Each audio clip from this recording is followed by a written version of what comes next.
दुनिया की राजनीति और व्यापार में कुछ घटनाएं ऐसी होती हैं जो इतिहास को हमेशा के लिए बदल देती हैं।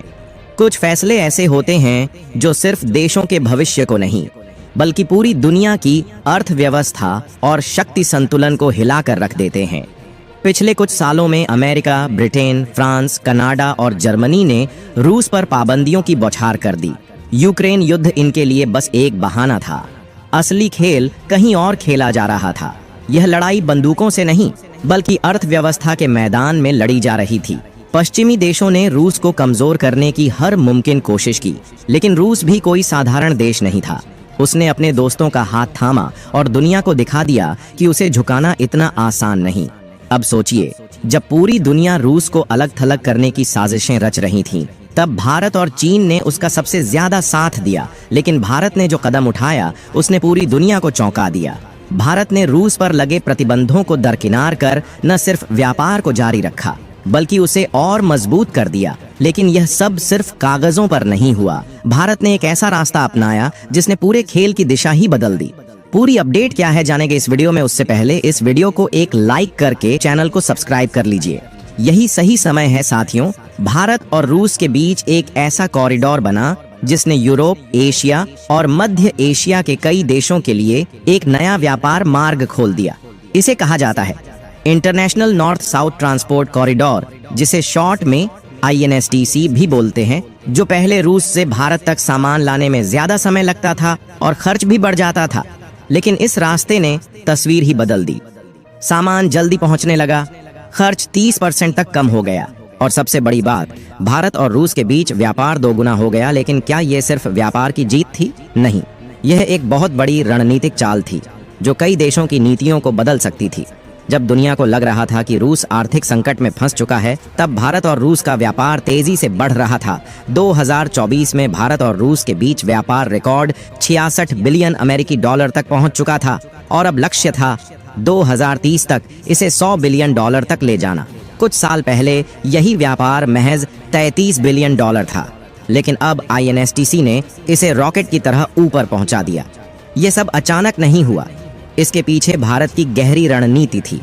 रिपोर्ट्स बताती हैं कि सिर्फ पिछले 5 सालों में इस व्यापार में 5 गुना वृद्धि हुई और सिर्फ 6 महीनों में 9% की बढ़ोतरी देखी गई। लेकिन असली खेल अब शुरू हुआ था। रूसी रेलवे भी इस बदलाव में कूद पड़ा। रूस से तुर्कमेनिस्तान और कजाकिस्तान होते हुए ईरान के बंदर अब्बास पोर्ट तक माल ढुलाई की स्पीड में जबरदस्त तेजी आई। पहले जिस रूट पर सामान पहुंचाने में महीनों लग जाते थे, अब वही यात्रा मात्र 16 दिनों में पूरी हो रही थी। रूस के चेलियाबिंस्क से सामान पहुंचने में सिर्फ 11 दिन लग रहे थे।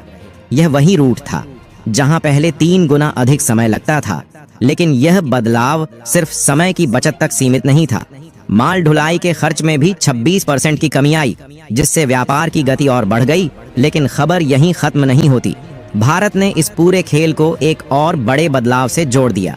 चीन के belt and road initiative BRI को सबसे बड़ी चुनौती INSTC के कारण ही मिली। 2021 में स्वेज नहर में जब एक विशाल जहाज एवर गिवन फंस गया था और 6 दिनों तक पूरी दुनिया का समुद्री व्यापार ठप पड़ गया था, तब भारत ने समझ लिया था कि उसे अपने व्यापारिक रास्ते को और मजबूत करना होगा। INSTC इस समस्या का हल था, जिसने भारत को एक ऐसा विकल्प दिया जिससे पाकिस्तान पर निर्भरता भी खत्म हो गई और चीन के BRI को भी सीधी चुनौती मिल गई। अब भारत का व्यापार पाकिस्तान से होकर जाने के बजाय सीधे मध्य एशिया, अफगानिस्तान, रूस और यूरोप से जुड़ रहा था। इससे चीन और पाकिस्तान दोनों की बेचैनी बढ़ गई। लेकिन सबसे बड़ा झटका चीन को तब लगा जब भारत ने चाबहार बंदरगाह को पूरी ताकत से विकसित किया। इससे हिंद महासागर से सीधे यूरेशिया तक पहुंचने का रास्ता खुल गया। 2030 तक भारत और रूस के बीच व्यापार 100 अरब डॉलर तक पहुंचाने का लक्ष्य रखा गया है। लेकिन यह सिर्फ व्यापार का खेल नहीं है, यह भारत की वैश्विक ताकत बनने की योजना का हिस्सा है। यह गलियारा भारत को यूरेशिया में एक मजबूत शक्ति बना सकता है और उसकी कनेक्ट सेंट्रल एशिया और लुक वेस्ट नीतियों को भी मजबूत करेगा। लेकिन इसके लिए अभी कई चुनौतियां बाकी हैं। बुनियादी ढांचे का विकास, निवेश और क्षेत्रीय सहयोग। अब जो तस्वीर बन रही है वह सिर्फ भारत और रूस के व्यापार की नहीं है, बल्कि एक बड़े भू राजनीतिक बदलाव की है। दुनिया दो हिस्सों में बंट रही है।